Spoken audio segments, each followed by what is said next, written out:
Hello and welcome to the Yay or Nay series. So if you don't know what this is, allow me to explain. This series is made to find the most agreeable Fighter's Pass. So how will we do that? Simple. Once a week, I will dive into one character specifically, and we will end up talking about that character's series. We'll talk about their potential popularity, around the world, maybe show some stats or whatever, like game sales, kind of, gauge interest by that. Maybe talk about a little bit of relevancy, like when's the last time they had a game that was released, and then even go over some potential moves for their move set. Why not? So overall, this is going to be a fun little series. So down in the comments, this is where you guys come in. This is a big part of the series. Down in the comment section, please tell me yay or nay. It's that simple. Yay or nay. Yes, you want to see this character as a part of the Fighter's Pass, or nay, you don't want to see this character as a part of the Fighter's Pass. And please be decisive and clear about your vote. If you give me something along the line, and people do, and it's hard to tell what you're actually thinking, but people leave comments like, I like this character, but I prefer this one. So I don't know if that's a yes or no. So I mark that as an undecided. Please be clear when you're voting, yay or nay. Start your sentence, start your paragraph, start your comment with yes or no, yay or nay, one of the two, and then go into what your feelings are. All right. Otherwise, if I can't tell, then I'm just gonna mark it as unsure. Yeah, this is that's how we're gonna figure it out. And nothing more to say than let's get into today's character. All right, update time. Crash Bandicoot is now up to 107 for total votes, 91 yeses, 14 no's. Still 2 unsure's, and he's at a crisp 85% yes to no ratio. After him, we got Dante, who's up to 83 total votes, 57 yeses, 23 no's, 3 unsure's, and he comes in at a 68.6 yes to no ratio. After him, we got the Knight from Hollow Knight, who has 113 total votes now, 70 yeses, 38 no's, 5 unsure's, and he's got a 61.9 yes to no ratio. After the Knight, we got Gino, with 126 total votes, 76 yeses, 46 no's, 4 unsure's, and Gino comes in at 60.3 yes to no ratio. After that, we got Bandana Waddle Dee, who's up to 127 total votes, 92 yeses, 33 no's, 2 unsure's, and a 72.4 yes to no ratio. Following him, we got Spyro the Dragon, who's up to 98 total votes, 73 yeses, 19 no's, 6 unsure's, and he comes in at 74.4 yes to no ratio.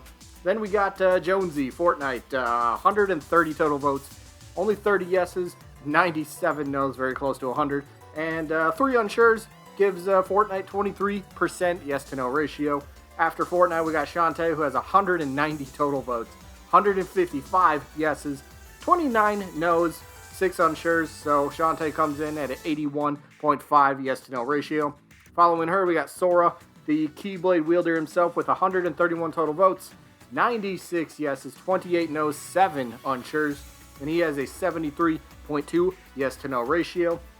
After that, we got Heavy Weapons Guy from Team Fortress with 124 total votes, 79 yeses, 44 no's, 1 unsure, and he's got a 63.7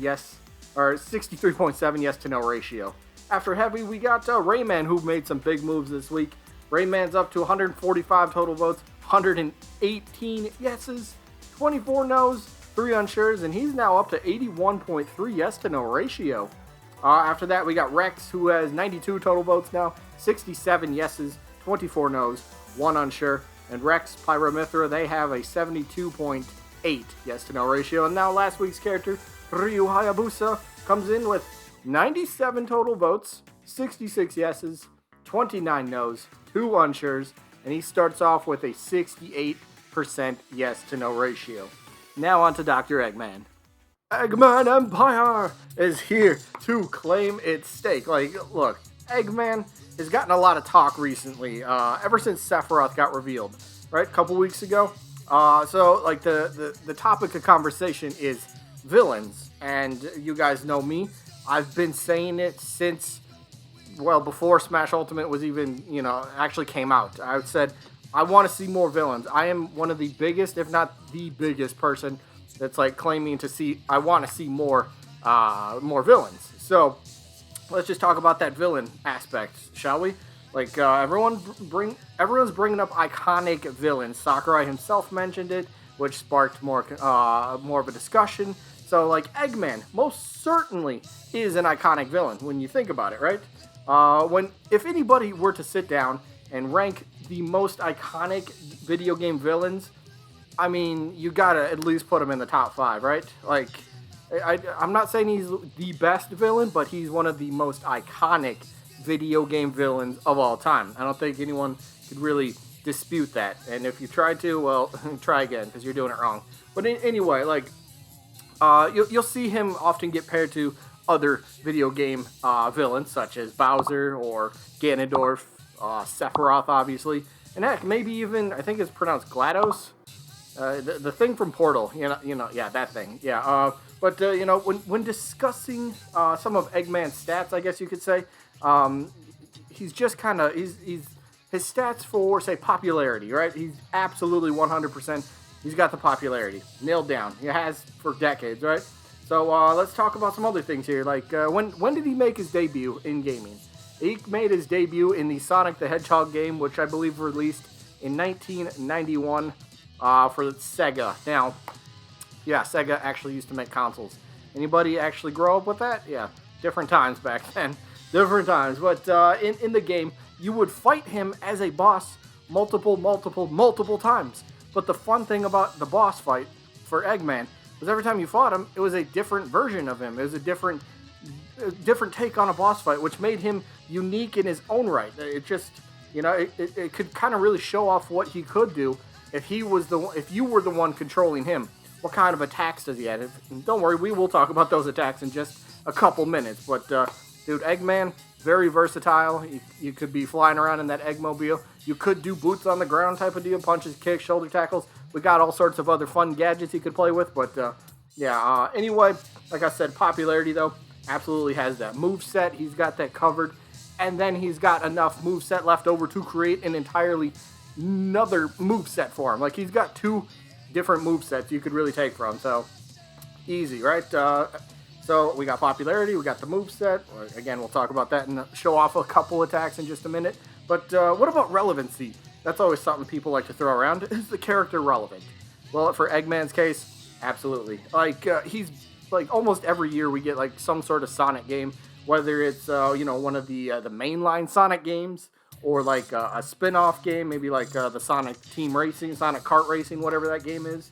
Or just like other crossover games in general. Like, I think it released last year for consoles, but there was one that released this year for, I want to say, Android and iOS. It was the Mario and Sonic at the Olympic Games.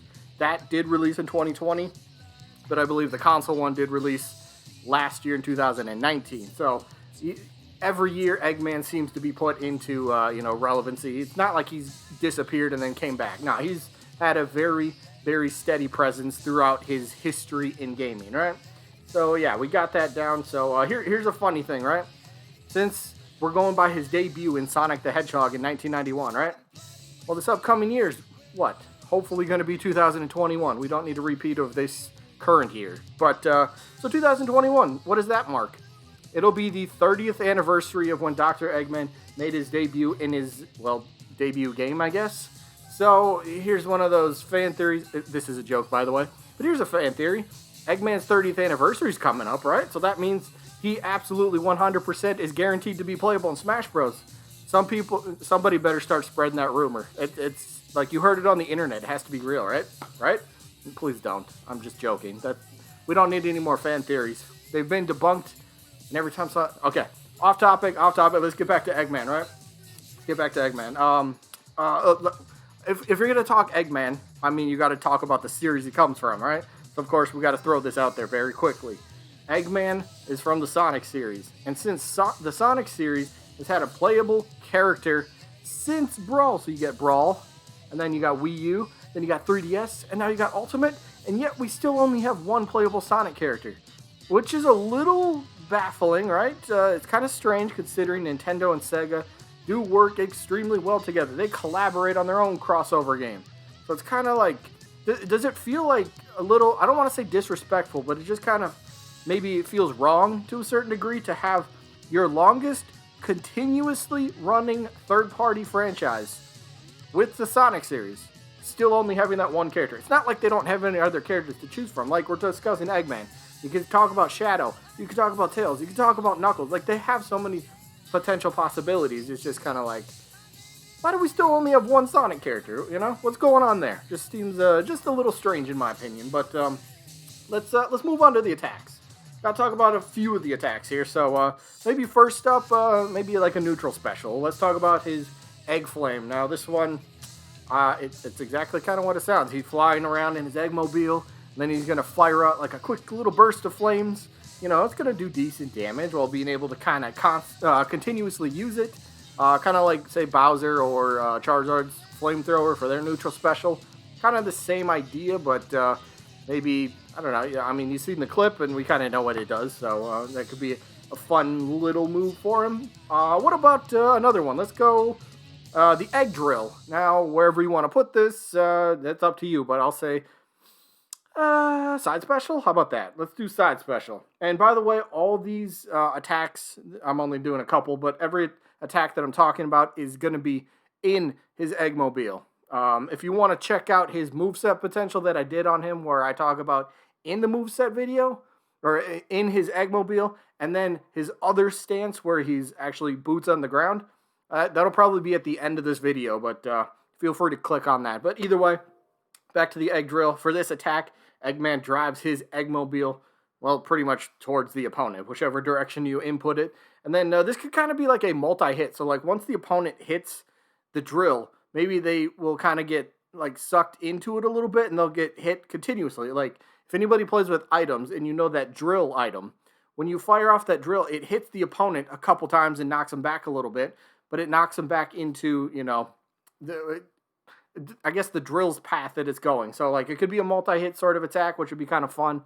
But another plus to this attack is if you're using this attack, you input side special, you start driving sideways. If you hit the attack button one more time, you could fire off the tip of that drill just as like another sort of projectile, which would be kind of fun. And then what about one more? Maybe a smash attack. How about like forward smash or up smash or something like that? It's going to be the Egg Hammer, or the Hammer Egg. Just the hammer. We see what it does. The Eggmobile basically takes out this giant hammer, slams it down onto the ground, or hopefully your opponent, dealing pretty big damage. So, you know, it's just kind of taking stuff from what Eggman does in his games, because otherwise, where else are you going to take moveset inspiration from, right? But all in all, look, I'm a huge fan of getting more villains into Smash Bros. Big fan of it. I am one of the biggest / loudest supporters for that. Now, my channel might be on the smaller side, but my support is just the opposite for that. Like, so Eggman, for me, 100% gets a yay. Not only is he iconic, he's a villain, he's got a tremendous potential for moveset. Like, he's got the whole thing. Like, I would love to see Eggman as an actual playable character in Smash. Now, some people will say, oh, you're a big fan of villains, then we don't really need, you know, half the roster to be heroes and half to be villains. Don't twist my word. That's not what I'm saying. I'm just saying I'm a supporter of seeing more villains in the roster. We got Sephiroth. That was the biggest thing I wanted to see. I just wanted to see one more villain become playable in Smash Bros. We got Sephiroth. So by that standard, I am good. Next Smash game, I hope to see another one or two more villains join the roster. So I'm just saying, even if we get another villain for DLC, I'm not going to argue with that. So like, I'm a big supporter of it. He absolutely gets my a big yay for me. And again, the roster doesn't need to be half villains, half heroes, but you know, maybe like 90-10 or I don't know, 80-20, something like that, you know. It's still favoring heroes, but like, because that's the thing. In terms of heroes and villains, I mean, like seeing a hero, so say from the Mario series, right, fighting a villain from the Sonic series. I mean, I guess we've kind of seen that. Well, kind of, but I mean, the crossover in the Mario actually fighting Eggman would be really cool to see. Something like that. Link fighting Eggman. Sonic against Ganondorf. Oh, I guess we already have that. But you get the idea. Heroes from their series battling villains from a different series. Big thumbs up for me. So let me know what you guys think about Eggman down in the comments. Yay, nay, or unsure. That is all you need to know. So please be clear with your vote again. yay or nay, and then tell me why. Either way, that is all we got for today. Hope you guys enjoyed, and hopefully we catch you guys on the next one. Peace.